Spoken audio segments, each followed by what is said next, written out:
Ik ben Kitty Gillissen de Die. Biervliet geboren. En nu woon ik in Oostburg. Wel 42 jaar weg geweest. Naar West-Friesland en teruggekomen. Ik heb gezien dat u hele mooie tekeningen maakt. Kunt u daar iets over vertellen?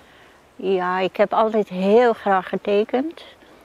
Toen, mijn vader was huisschilder, maar hij schilderde ook schilderijen. Ging na de oorlog op schildersclub in Terneuzen bij meneer Huineman. Dus dat vond ik altijd al interessant, dat papa schilderde. En toen ik 16 werd, kreeg ik een aquareldoos. En ik ben nog altijd met aquarel bezig. Toen naar de ULO gegaan in Oostburg in 1948. En op het eindexamen had ik een 10 voor tekenen. Ik mocht van een hele goede tekenleraar. En ik mocht dan ook altijd wilde bloemen tekenen en plukken en proberen te schetsen. En bloemen is nog altijd eigenlijk een favoriet van me. En het is een hobby gebleven. Ik heb geen opleiding of zo gehad. En daar heb ik heb op markten gestaan in IJsendijken, folkloristische markt, jaren geleden. En daar waren er mensen, ook kunstenaars, en die legden dan bij hun kraam hun opleiding. Dat ze een academie daar of academie daar gehad hadden. En dat kon ik niet doen. Dat vond ik dan wel eens vervelend. Ik denk, oei. Maar later ben ik gaan denken van, het is van mij en ik heb er plezier in en ik vind het leuk. En soms vinden mensen het ook leuk. En dan kopen ze wat. Doet u ook nog andere onderwerpen behalve bloemen? Ja, ook wel eens landschappen en mijn eigen sprookjes probeer ik. Dat ik in de bomen huisjes maak en daar dan kleine figuurtjes in wonen. En zo heb ik dan ook het eerste boekje gemaakt. Toen ik alleen kwam, mijn man overleden, trok ik met mijn fietsje langs al de weggetjes en dan zag ik die mooie knotwilgen. En ik heb 5 kleinkinderen. En ik woonde in een appartement in Oostburg. En toen zag ik in die knotwilgen al die mooie holen. En toen dacht ik, hé, hier kunnen ook mensjes in wonen. En dan ben ik voor mijn kleinkinderen tekeningetjes gaan maken in de buurt, waar die mooie knotwilgen waren. En mijn zoon die zag dat en die zei, daar gaan we een boekje van maken. En zo, dat was mijn allereerste boekje en zo zijn er nog een paar gekomen. En u bent nu weer met een boekje bezig, waar gaat dat over? Ja, de tekeningen liggen al bij Peter, bij mijn zoon. En dat gaat over een klein beeldje wat ik op een kunstexpositie gekocht heb in Katzand van Liesbeth Stabij. En dat is een figuurtje met een vredesduifje in haar handjes. En Liesbeth noemt haar slopkousje. En ik was er helemaal weg van en mijn fantasie ging werken. En ik denk, hé, slopkousje die gaat Zeeuws-Vlaanderen ontdekken. Maar dan niet het landschap en zo, maar wat er specifiek in die dorpjes is. Dus ze zit bij de Vredesboom in Katzand. En zij heeft ook een vredesduifje mee. En ze hoopt zo dat ze toch wat vrede in de wereld kan brengen. En ze heeft ook natuurlijk een beeld van Omer Gilliet.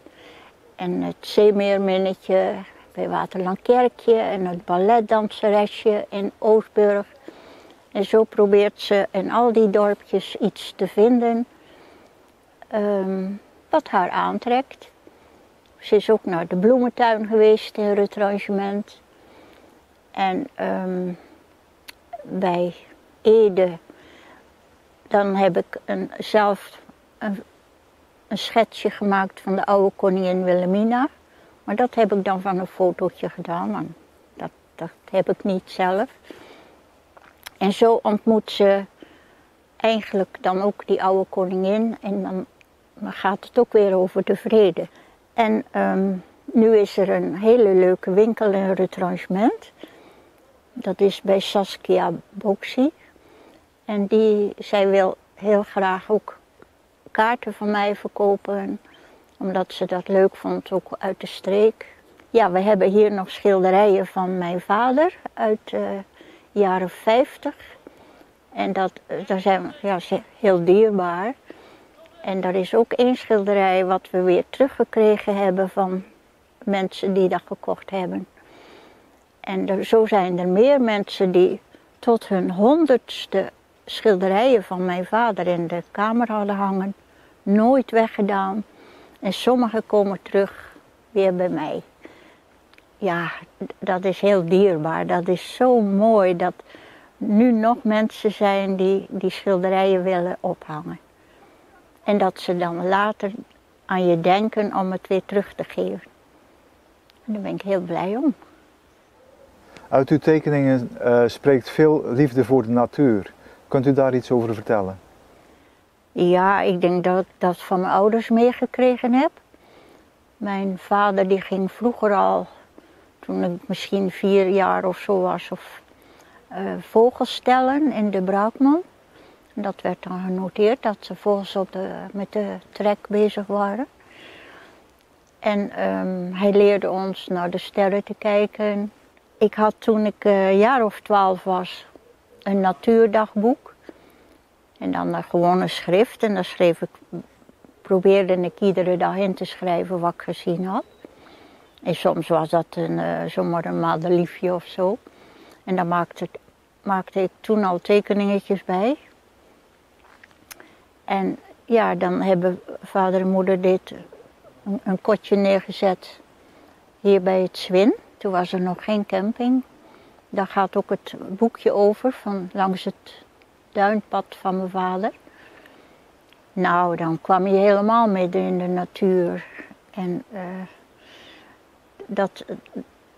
daar word ik zo blij van en gelukkig van. Dat zoiets moois is. En als je dan soms in die hartjes van die bloemetjes kijkt met die meeldraden. En, dat is zo mooi en ook moeilijk om dat dan te tekenen. Om dat te uiten in een aquarelletje of een tekeningetje. Dus de kinderen en kleinkinderen komen ook al heel erg graag hier. En dat valt me op wat zij ook allemaal al zien in die natuur. Een kleinzoon zag van het voorjaar ineens allemaal winterkoninkjes die uitvlogen hier bij dit huisje. En dan heeft hij het over de bijen die nou weer in die balsemien allemaal gaan. En daar ben ik zo blij om dat de kleinkinderen dat ook allemaal zien. En ik heb 5 jaar geleden nog Jan leren kennen. En dan, dat is ook iets moois, dat op oudere leeftijd voor ons allebei. En de kinderen die gunnen ons dat. En dat is ook heel erg belangrijk. Dat je nog, terwijl je allebei oud bent, toch nog een leuke laatste paar jaren mag hebben. En Jan vindt het hier ook fijn.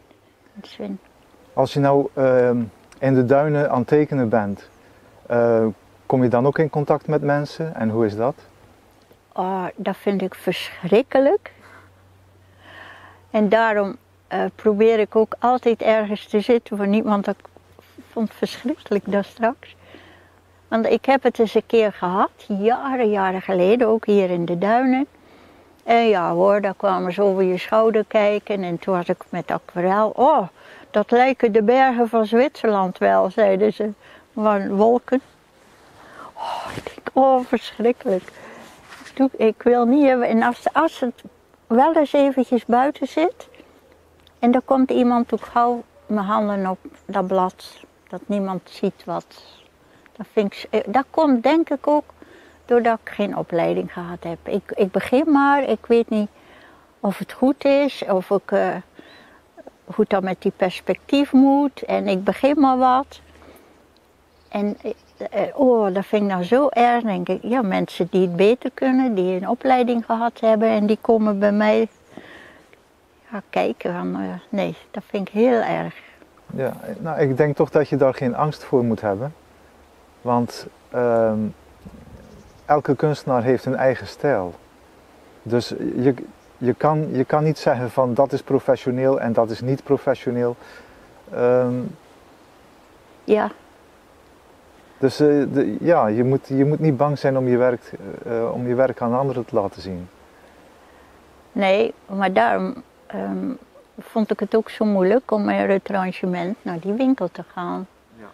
Met de aanzichtkaarten. En die mevrouw zegt, waarom was je niet eerder gekomen? Maar dat is een bescheidenheid of, ja, ik weet ook niet. Bang dat het afgewezen wordt.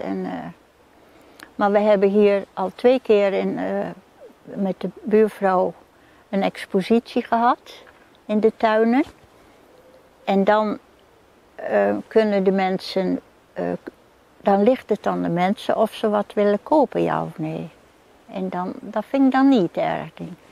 En op matjes in Katzand of in Groede hebben we gestaan en dan is het gewoon gezellig. En dat is dan alleen leuk als de mensen wat kopen en zeggen, oh wat mooi. Dat doet je dan wel goed, maar dat is toch anders dan dat je naar de winkel gaat en je vraagt van, willen jullie mijn aanzichtkaarten verkopen? Ja, tuurlijk, ja. Dat vind ik toch wel moeilijk hoor. En nou door die mevrouw in retranchement, Saskia Boxy, dat stimuleert zo om nou weer voor de kerst kaarten te gaan maken en van vogels en daar wil ik iedere morgen dan meteen aan mijn tafeltje gaan zitten. Lekker bezig. Oké, dank u wel voor het interview. Graag gedaan. En nog veel succes. Ja, merci.